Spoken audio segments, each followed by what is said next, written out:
Historias entre mundos. En el año 2021 se estrenó la película Los fantasmas de la Rectoría Burley, una película que marca una historia basada en hechos reales y que involucró a un personaje que hasta el día de hoy genera polémica, pero a la vez mucho respeto, ya que fue considerado el primer cazafantasmas de la historia y el desenlace melancólico de un fantasma que pedía ayuda, el cual se volvió leyenda, pero al final un giro de tuerca permite el descubrimiento de algo insólito. Bienvenidos.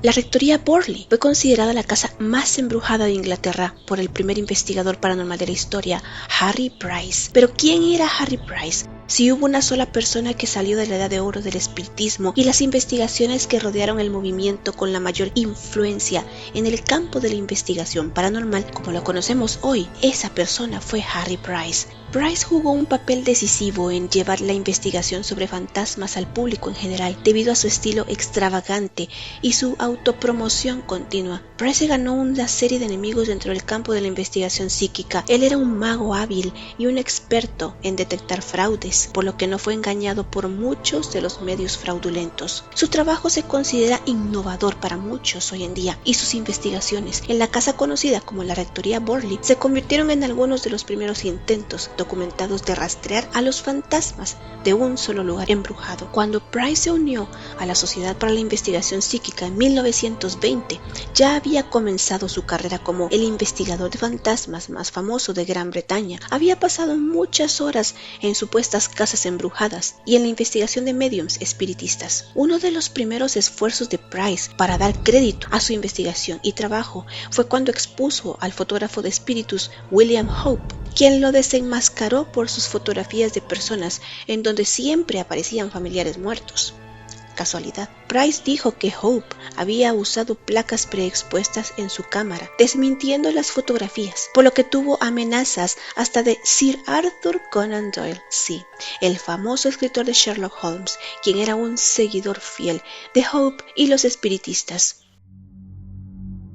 Uno de los casos de lugares embrujados más famosos de todos los tiempos, y sin duda el caso más famoso en la carrera de Price, fue el de la Rectoría Burley, una casa en deterioro ubicada en Essex. Los últimos 10 años o más de la vida de Price estuvieron dominados por la larga, compleja y gratificante investigación de esta casa y sus fantasmas. Ninguno de sus casos anteriores había involucrado a tanta gente, despertado tanto interés o causado tantos problemas también. Sus 2 libros sobre el caso se convirtieron en bestsellers y capturaron la imaginación del público. La pequeña parroquia de Burley está ubicada en un área desolada y escasamente poblada cerca de la costa este de Inglaterra. Es un lugar solitario y sería olvidado en gran medida si no fuera por el hecho de que es la ubicación de lo que se conoció como la casa más embrujada de Inglaterra. Se decía que la gran rectoría de estilo gótico en el pueblo de Burley estaba encantada desde que se construyó. Harry Price comenzaría la crónica de Burley en 1362, cuando Eduardo III otorgó la mansión de Burley a los monjes benedictinos y después a la poderosa familia Waldegrave, quienes poseyeron el lugar durante 300 años. Entre 1862 y 1892, el reverendo Henry Bull, pariente de los Waldegrave, fue rector de Burley. Un año después de su nombramiento, construyó la Rectoría Burley. A pesar de las advertencias locales, había construido la casa en un sitio que los lugareños creían que estaba embrujado. Ocurrieron sucesos extraños en la rectoría y a sus alrededores durante muchos años, pero todos los involucrados los habían mantenido en silencio. En 1886, la señora Beaufort renunció a su puesto de niñera en la rectoría debido a pasos fantasmales que escuchaba. Más de 14 años después, 2 hijas de Henry Bull vieron por primera vez lo que se convertiría en la famosa monja fantasma en el jardín delantero de la rectoría. El avistamiento ocurrió a media tarde y coincidiría con otros sucesos extraños informados por la familia, incluidos golpes de fantasmas, pasos inexplicables y más.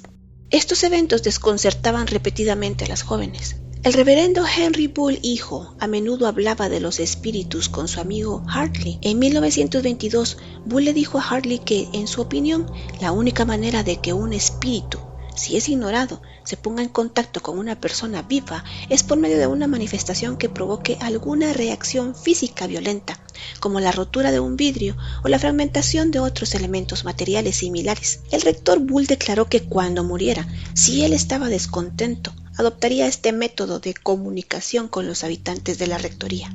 Los miembros de la familia Bull no fueron los únicos en ver a la monja fantasma en los terrenos afuera de las puertas de la rectoría. Fred Cartwright, un carpintero local, vio a la monja 4 veces en 2 semanas.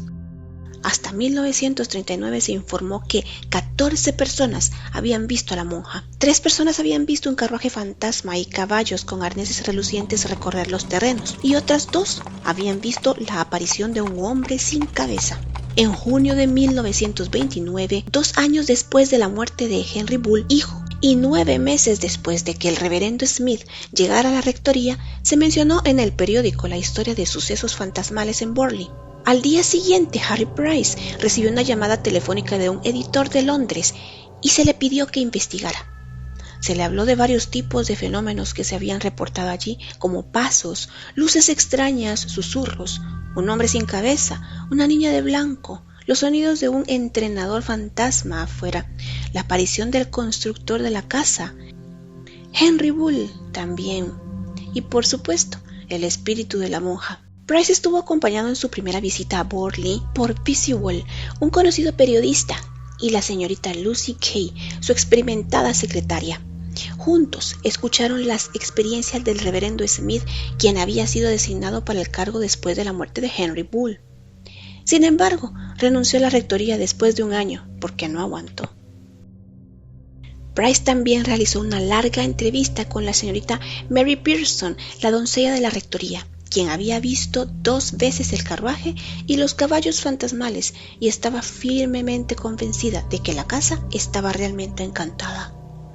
Más tarde esa noche, el grupo realizó una sesión de espiritismo en el cuarto azul de la casa, donde supuestamente ocurrieron muchas de las manifestaciones y también supuestamente se pusieron en contacto con Henry Bull.